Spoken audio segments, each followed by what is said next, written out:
Many people want to know how many deer they have, and that's a very common question that I get as I visit with landowners that are interested in managing for deer or any species of wildlife. They want an absolute count. And I think that's because they're used to dealing with livestock that they can get an absolute count. When we're talking about wildlife, it's not as easy to come up with an absolute count. In fact, it's almost impossible. So what we typically try to end up with is a trend index, or an index of the population that we can use some sort of correlation factor to give us an estimate of the population out there. And from an estimate of the population and knowing the acres, we can get an animal density. So it's not very well answered of how many critters you have there. But I think it's really not necessary to know the number that you have to be a successful deer manager. You really need to understand why the numbers are fluctuating. Why is the population increasing or decreasing, or why is it pretty steady? Then you use that habitat evaluation tool and the management practices to change that limiting factor to increase the population, or you use it in reverse to decrease that population. So a trend is certainly acceptable. And what I want to discuss here through this presentation is just some various methods that you can use to start to begin gathering trend information on a particular plot that you're managing or that you own. Lloyd talked about some sample techniques. Some of this will be redundant, but most of the things that you're going to do are not going to be like the distance sampling that he discussed. I've tried distance sampling, and if you don't have a very large tract, I don't find it to be very workable. If you've got a large tract, you're managing a large area, I think it's a good technique. But on most ranches, farms, you're probably going to need something a little different in order to come up with an estimate. And one of those is to use night spotlight counts. You need to establish the route that you can drive safely. Begin that route shortly after dark. Try to drive slow enough that you're able to count the deer before they run out of the view. When you spot deer, you need to record the age and sex of those deer. Then you need to pick a time of the year that you're going to do the survey. October, I think, is a pretty good time of year to do some of the surveys. You're still able to differentiate fawns from antlerless deer or from does.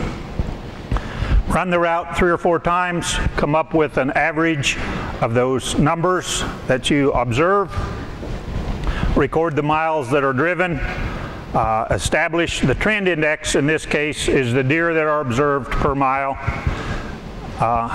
And finally, since I've been stopped occasionally running these, make sure that you're obeying the spotlight laws that we have in the state. There's no need of committing a violation in collecting the data when it can be collected lawfully. So that's one type of count that can be done on any size of an operation. Now, keep in mind when we're talking about home range, if you want that to be accurate information, you need to try to encompass that spotlight route through that entire home range. And if that home range is only the summer home range or only the winter home range, you need to make sure that you're comparing those estimates at that same time of year from year to year. So you don't want to, one year in year 2010 you collected data in the spring, and in 2012 you decide you're going to jump to the survey in October, and those numbers are not necessarily going to be useful in comparing. Another technique that's been used in the past by biologists is fecal pellet counts.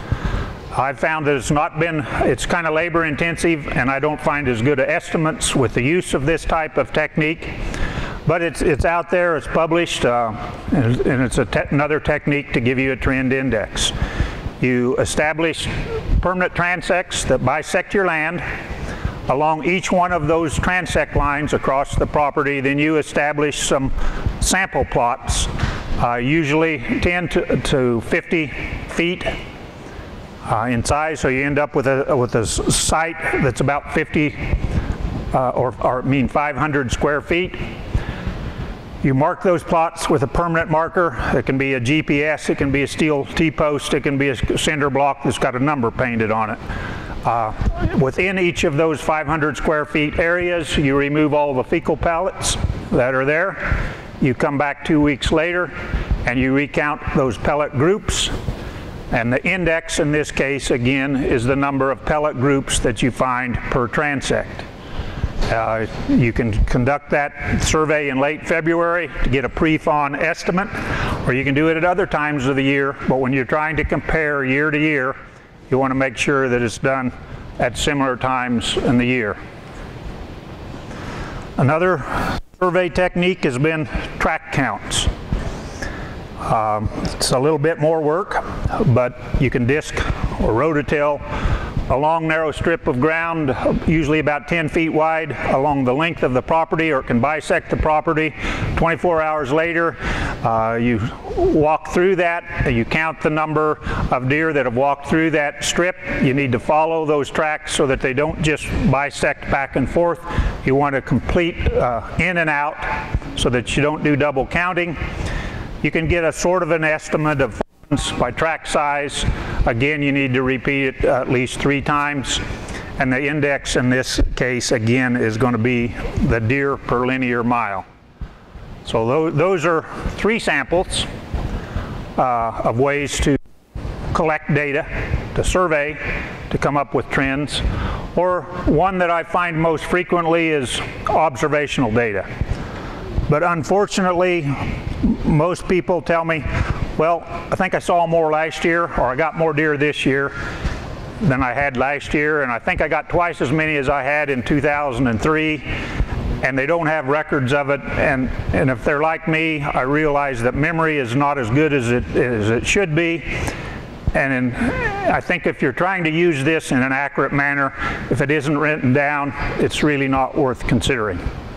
So observational data is excellent, but write it down. If you write it down, to me that tells me you're at least interested enough in utilizing the information that you can use it to analyze what you're doing. So record the date, the time of the survey, the hours, the location, and then the sex and age of the animals that you observe. What can you do with that data? You can develop relative abundance of the animals that are there. You can get the sex ratio. You can get fawn recruitment, and you can get an age structure of the herd. All pretty useful tools, but not useful if it's not written down. If you're just trying to remember what you saw there 3 years ago, and you're trying to do it again and remember the buck-doe ratio, you're going to get mixed up. Write it down, and it's useful. If it's not written down, you're probably not going to be very accurate, and it's probably not going to be worth your time to do the survey. Some of this information is out of a publication done by my colleague in Missouri and with Jason Sumner's with the Missouri Department of Conservation. And they have a little publication that's available online on observational data as well as camera survey data, ways to use those techniques to collect useful deer information. And this is the example that they have in their publication, and I thought it'd be useful just to go through it as we're talking. Here they've made observations for 56 hours. They observed 93 deer total. They kept track of the antler size on those. Bucks with 1 to 6 points, there were 8. Greater than 7 points, there were 4. Total of bucks, something more than 1.5 years of age, was 12. Adult does was 38. Total fawns was 41. And unknown. And it's important to keep track of the ones that are unknown. You don't always get an ideal picture of what that animal is. You can't always tell whether it's a buck, or a doe, or an adult, or a fawn. If it's unknown, mark it unknown. What can you get from that? If you put it in a chart, a bar graph, you can get a very easy graphical representation of how the sex ratio has changed over time. And whatever your objective is, if your ideal sex ratio is going to be 1:1, or if it's going to be 2:1, or you can start making those observations when you analyze that type of data. But if it's not written down, it doesn't count. So that's some of the techniques that you can utilize to survey the population, the herd size that you have. But I wanted to spend the rest of this presentation, which will be fairly short, talking about cameras. The remote sensed cameras have been around for quite a while, and I suspect most of you have at least a camera or two around, or many of you do. And I want to go through those cameras, kind of the development of those cameras, and how to use those cameras and analyze the data from those cameras to give you the same type information that you can get from the observational data, only in this case it's remote observation. The camera surveys, the first one that I was aware of was Bill Goodson in 1986 when he had the Trailmaster, but the first version wasn't hooked to a camera. It was just a counter. And it was a sensor, a transmitter, and a receiver, and anything that walked between broke the beam and logged an event. In 1987, I got some of those from Bill Goodson, and we were trying to document mountain lions in the state. At that point in time, I was getting a lot of calls about mountain lions, and frankly, we wanted some way to try to sort out BS from fact. And I thought, well, if you're seeing this mountain lion on a regular basis, we'll put the cameras out and we'll get a picture. We didn't get very many pictures for about 20 years. There was a long period of time when I was involved with the use of these remote sensed cameras to try to collect wildlife data before we got any pictures of mountain lions. The first one that was developed, and I believe it was also in 1986, was Dan Stoneburner, who's the cam tracker, and I'm not even sure that they're still made currently, was the first one that came up with taking an image. But in that same time, Goodson, 1986, early 87, paired his infrared system also with a camera, and it was a film camera, 35mm camera, and we got lots of images. The first biologist that I could find that used cameras was Grant Woods at Southern Missouri State University, and he used it to monitor deer behavior at scrapes, and I believe that was in '87. So that's kind of the history of the use of cameras and how they fit in. Certainly been a lot of information that's out there. I didn't look over there. Do you have the book Deer Cameras, The Science of Scouting? Is that one of your? It's an excellent resource, but there are a lot of others out there that talks about cameras and how you can use those cameras to help you index what the herd's doing on your particular property. But the science of those cameras is constantly changing. There's very few, and I don't know of any other than Goodson's now, that still uses film, that still uses 35mm film. Most are a digital image. I'd hate to think how many dollars I've spent over the years developing film, and developing film that ended up all black, but compared to what they are now with the digital images. The cameras are faster, they're smaller, got a wider field of view. They're more dependable, better battery life, bigger storage cards. They just get better and better each year. Typically higher resolution. Now the real time to cell phones, I don't have one of them. I guess I've not sensed that that's something that I really need to know 24/7, but they're out there. There are a lot of those available. So there's certainly, depending on your budget, there's a lot of different cameras out there for you to select from. I get asked a lot, which camera do I buy? Hell, I don't know. I mean, I've tried lots of different cameras. There's two websites that I'm aware of, trailcampro.com and chasinggame.com, that do a very good review of motion sensed cameras. They're pretty unbiased in my opinion. They tell it like it is. They review a lot of cameras each year. But your decision is going to be based somewhat on your budget. Consider the trigger speed, consider the detection zone, and consider how fast that camera is going to rearm itself to take the second picture. Those are kind of three of the things that I think are important. And then you can look at any catalog that you get, whether it's Cabela's or Gander Mountain or some other wholesaler or retailer, and they got lots of information out there on different types of cameras. Select one, be comfortable with it. I'd like to think they're all dependable, but I've probably used 20 different cameras. I've probably purchased several hundred of these cameras in 25 years that I've been doing this. And sure, I've got some that I like now better than others, but they all work.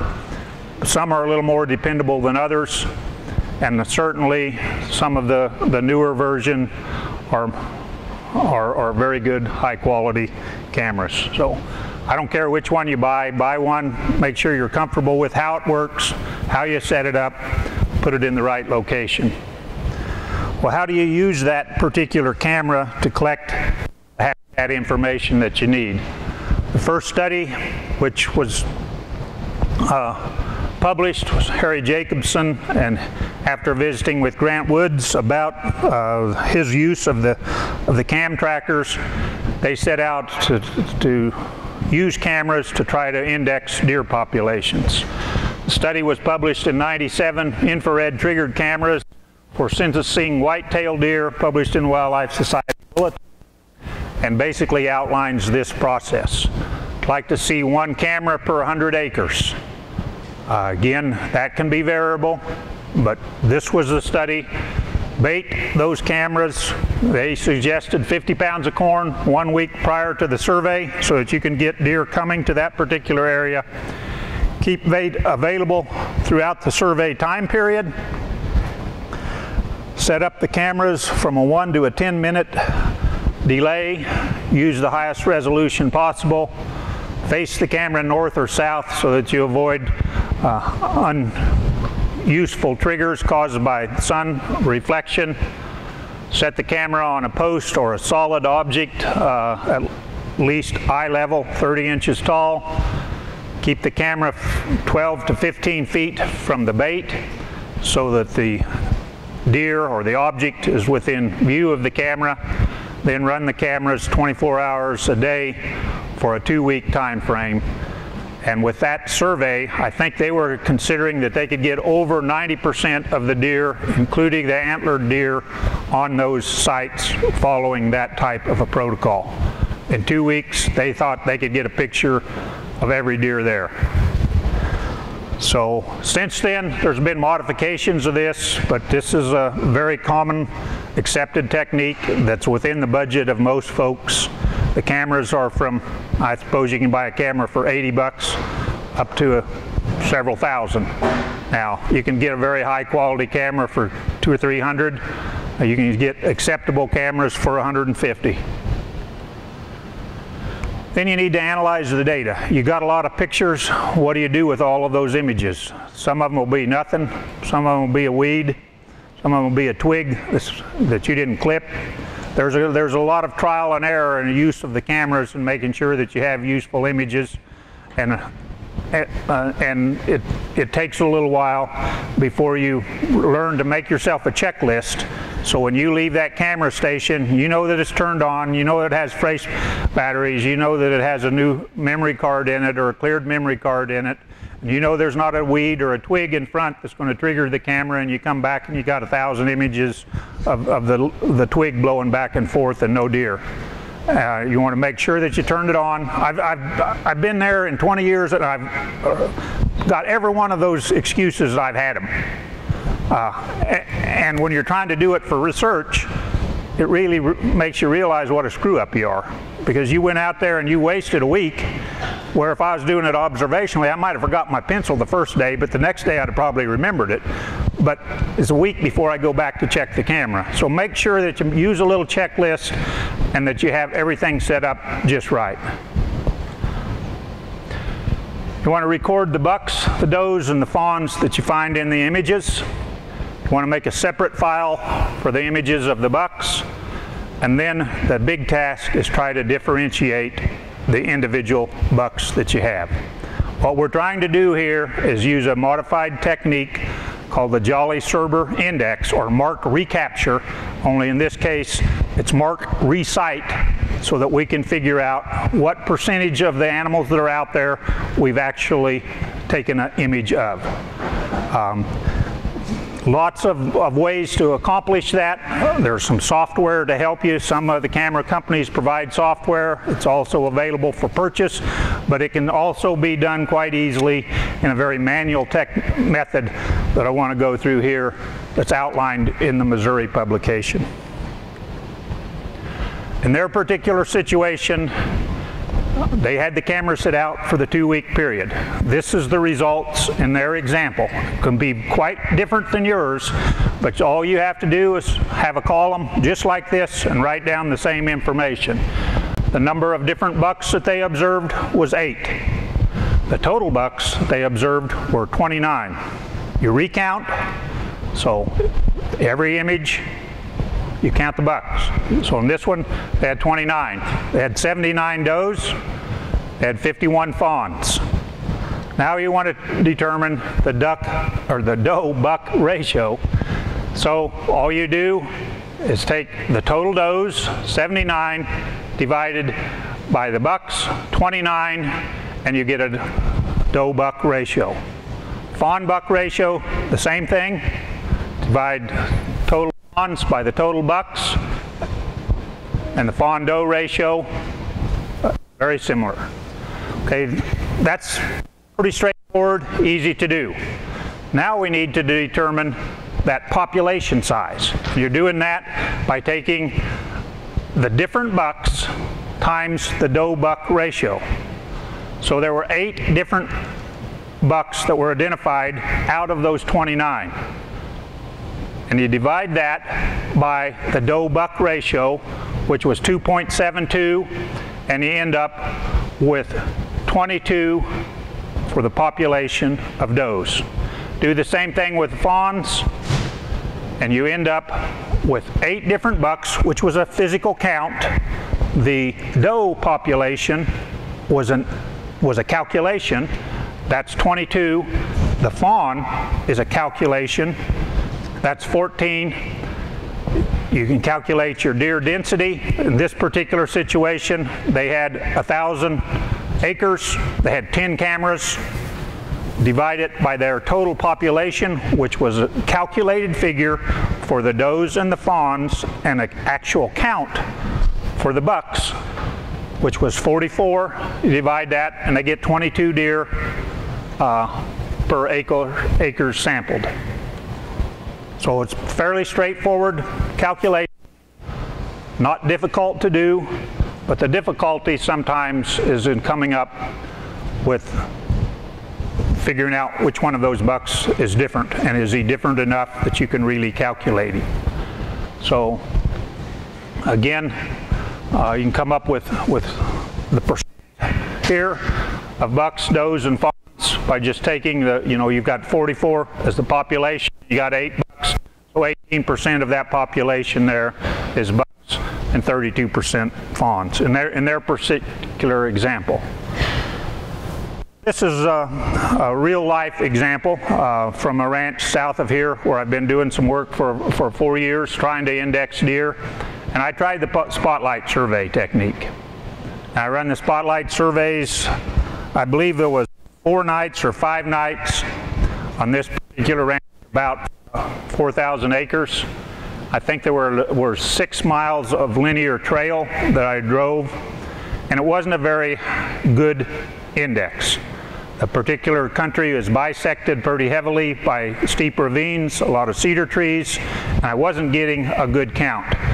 On my spotlight survey, when I would run that 6 miles or 7 miles, I might get 3 or 4 deer. And I would leave that particular route, and I might see 100 deer a mile or 2 down the road. So it's pretty difficult to always figure out exactly where the deer are at that one point in time. But I knew I wasn't counting enough deer, I wasn't seeing enough deer on my spotlight survey. The route wasn't long enough to be useful, so I went to the camera data. And this is some of the images that we collected over time. Just different images of antlered deer that we try then to differentiate and figure out how many different antlered deer we have on this particular site. And just see, there's 4 camera stations on this site. They're all baited with a feeder. You end up with a lot of images. You're trying to figure out how many different deer you have there, how many different bucks you have in these particular series of slides. So it can be a pretty daunting task. If I had a camera on that particular site for every 100 acres, I'd still be counting deer.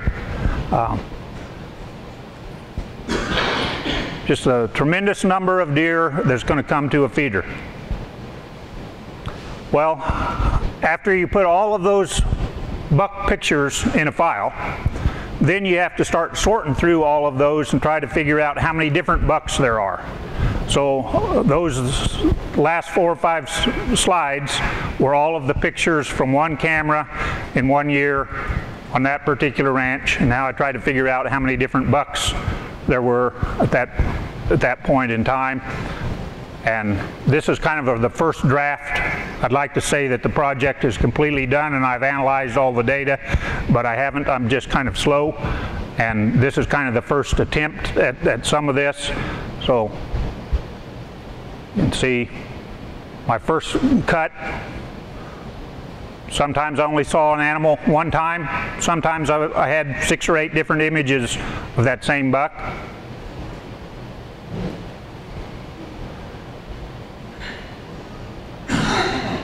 You'd like to think that you always get a perfect image, that nothing, you know, the deer's always posing there just right so you can count, but you don't. Just different images, again, just trying to help you figure out how many different bucks that you have. I think we ended up with 13 on this particular site. Oh, 14. This one says 15, and a couple of unknowns, unusuals. So that's the process you go through. Take all of your data, put all of the buck images in one folder, and then start trying to sort those buck images down until you can differentiate the individual bucks. That's the only way you can do the mark and recite technique. Now, if you was out there with a paintball gun or you had these animals ear tagged where you could see the ear tag, that would be what a biologist would do. Would be mark, or capture, mark, and recapture. Only this is mark and recite. We're trying to identify individual characteristics of that particular animal so that we can know when we observed him previously. And if you can't do that, then this is not a technique that's going to be very useful for you. And there are some problems with it. It's subjective, and trying to make a determination, is that the exact same buck? But it's a trend index. You're the same one going to be doing it year after year. Hopefully you can come up with an estimate. So that's part of the monitoring. And I think I'm not going to talk anymore about the harvest monitoring. That's kind of a completely different subject. That's once you've got the animal in hand, you can collect a lot of information there that you can use to compare from year to year to year, whether it's weight, antler beam, size, score, whatever metric that you want to utilize, you can collect after you have that animal in hand. But if you want to use a remote sensing technique to count deer, the cameras are a pretty efficient and pretty good way to do that. But I would encourage you to not wait until you have a year's worth of images before you start to try to determine individual bucks. And again, I would encourage you to take those files, those images, and separate them right away. Put the bucks all in one folder, and then start putting them all of the pictures of the bucks on one page, so you can kind of pick A, B, C, or D, or 1 through 15 like I did, and then try to figure out how many different bucks that you have. So with that, that's all I wanted to talk about for survey techniques. Are there some questions about any of those techniques that I mentioned? Any of those work to get trend information. The observational detail, that survey technique is probably the easiest, but again, it's got to be written down. Spotlights, I'm not real confident that that's a good survey technique, but it has been used and it has been published. Same way with the tracks and the fecal group counts. But I think, in my opinion, the camera surveys is probably a little more accurate and a little more defensible. But again, you're just trying to get something, a metric to help you manage from year to year. And I think any of those techniques is probably going to be adequate.